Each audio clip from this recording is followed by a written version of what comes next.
ওই মধু মধু, ওই কিরে মধু, মধু মধু মধু। যাই হোক, এই ভিডিওটা আসলে মধুর ভিডিও না।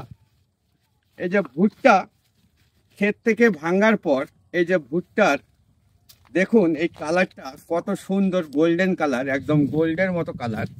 এবং এই কালারটা দেখলেই কিন্তু কৃষকের মুখে হাসি ফুটে এবং বুক আনন্দে ভরে যায়। আর এই হাসি ফুটা এবং আনন্দের সঙ্গে যদি আমাদের উৎপাদন খরচের সাথে বাজার মূল্য ঠিক থাকে, তাহলে কৃষকের জীবন সুখ এবং স্বাচ্ছন্দ্যে ভরে ওঠে।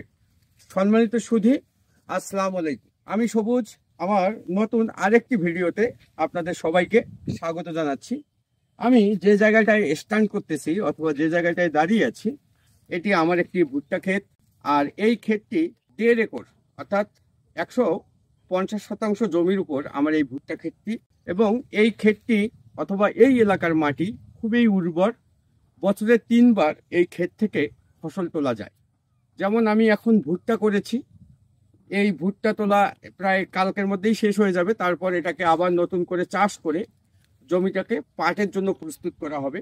তো এই ভুট্টা আপনার রোপণ করা থেকে শুরু করে ভুট্টা দেখা যাচ্ছে ক্ষেত থেকে উত্তোলন করা পর্যন্ত একটা কৃষককে, একটা প্রান্তিক কৃষককে প্রচুর ঘাম ঝরাতে হয়।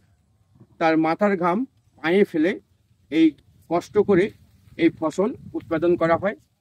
কিন্তু যখন আমরা কৃষকরা এই ফসল উৎপাদনের পর যখন আমরা বাজারে বিক্রি করার জন্য নিয়ে যাই, সেটা ভুট্টা হোক, আমার পাশে যে এই যে ধান দেখতে পাচ্ছেন ধান হোক, এটার কিন্তু কখনোই ন্যায্য মূল্য বাংলাদেশি কৃষকরা কোনো সরকারের আমলেই পায়নি।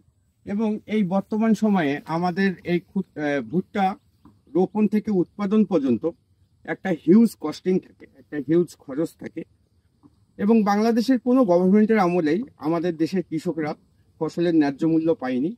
তো ইন্ট্রিম গভর্নমেন্ট আমাদের ডক্টর ইউনূস স্যার বাংলাদেশিদের জন্য অনেকগুলো নতুন পথ উন্মোচন করেছে, অনেক সম্ভাবনার দুয়ার খুলেছে।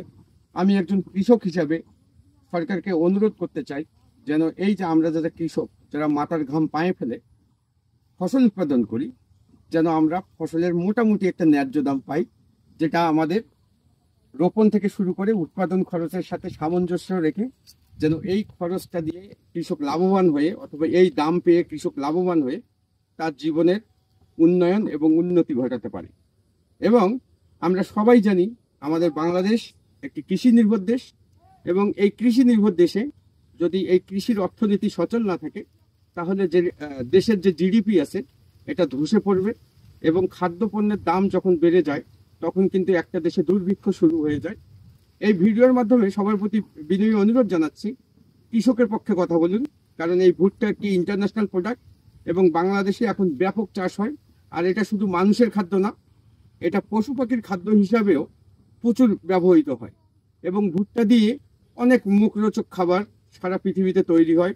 তার মধ্যে পপকর্ন অন্যতম, কর্নফ্লাওয়ার এবং থেকে শুরু করে বিভিন্ন স্যুপ টুপেও এই ভুট্টা খাওয়া হয়, শিশুদের খাদ্য তৈরি করা হয়। তো আমরা যারা এই কষ্ট করে ফসল উৎপাদন করি, আমাদের জন্য ভিডিওতে একটি লাইক তো দেওয়াই যায়। আর আমার এই ভুট্টা ক্ষেতের ভিডিওটি যদি সামান্যতম ভালো লাগে, তাহলে নিঃসন্দেহে আমাকে ফেসবুকে ফলো করতে পারেন অথবা আমার ইউটিউব চ্যানেল গো ইজি ওয়েকে সাবস্ক্রাইব করতে পারেন। ভিডিওটি এখানেই শেষ করছি। সবার সুস্বাস্থ্য এবং দীর্ঘায়ু কামনা করছি। সবাই ভালো থাকবেন এবং কৃষকদের জন্য দোয়া করবেন। আসসালামু আলাইকুম।